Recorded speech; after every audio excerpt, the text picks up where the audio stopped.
this week's video, I just wanted to shoot a quick little video here, show you like the 5 most common things that I use every day, basically. So number one, they're not really in any particular order, just number one is going to be one of these two.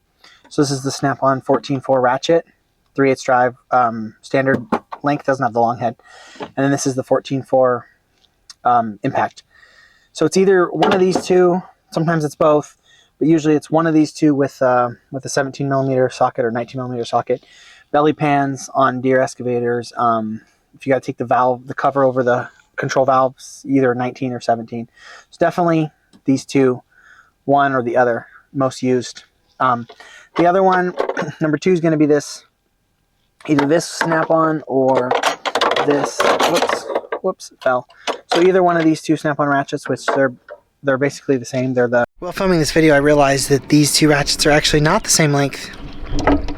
So the FLLX80, which is the locking flex head, is it's 2 inches longer. It's 20 inches. I verified this on the website too.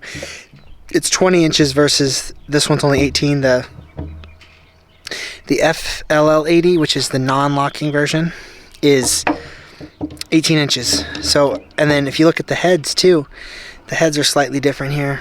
The locking mechanism, but it makes the ears a little bit longer. So I don't know, I was going to see if the bars, so even the bars are different lengths. But either one of these should work you out pretty good. This one is FLLX80 is the locking version, and FLL80 is the non-locking version. Both 3/8 drive. I think 18 inches long. This one's the locking version, this one's not.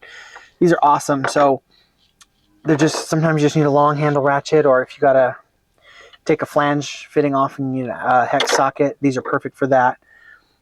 I even use these for belts. So like on a serpentine belt, I put the adapter to 1/2 inch. So I rarely use my 1/2 inch ratchet, but number 2 is going to be either one of these two.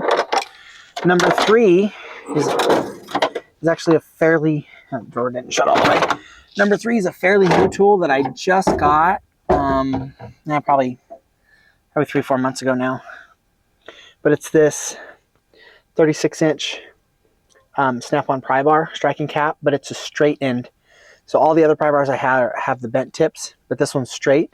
And this thing is super handy, lining something up or just moving something or cleaning out a bore or something. This is definitely my number 3. It all kind of happens to be some Snap-on. That's not by design. Number 4, yeah, that needs to get washed. Number 4 is gonna be this. I did a short about this. The Snap-on brushless 14.4 die grinder. This thing is super handy. I had to cut the bolts on a battery cable terminal the other day, and I didn't want to get my, you just grab this, go up there, you don't have to get the air out, clips it right off. Not a problem at all.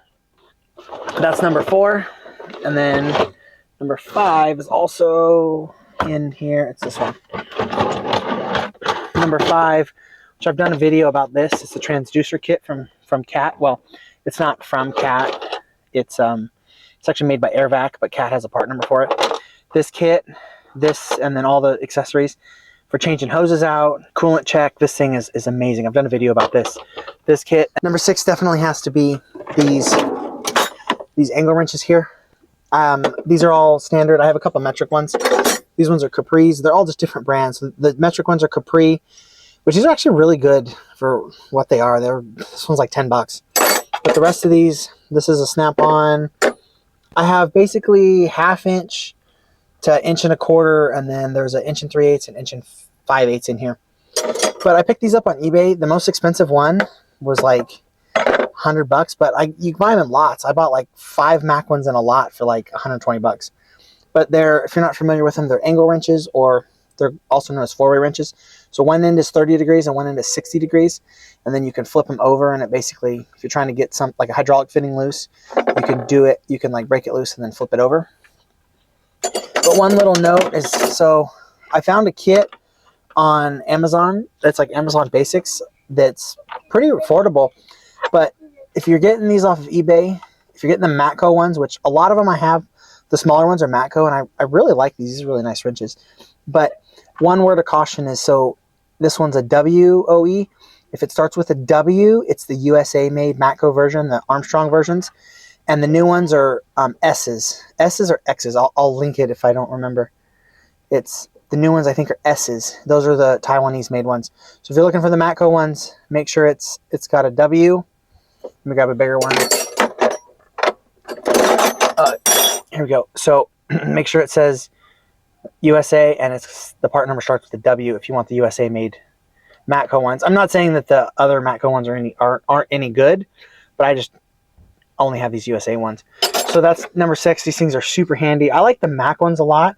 I wanted the whole kit to be the Mac ones, but I didn't want to spend the money for that.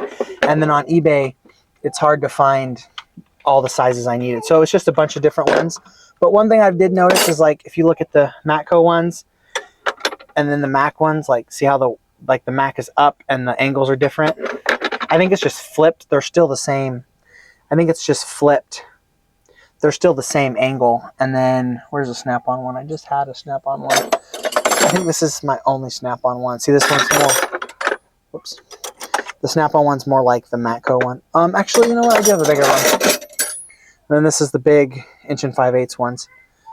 I didn't know somebody engraved their social security number on there. Actually, didn't even know what that was, and somebody pointed that out in my truck tour video. So that's basically the 6 tools I use the most.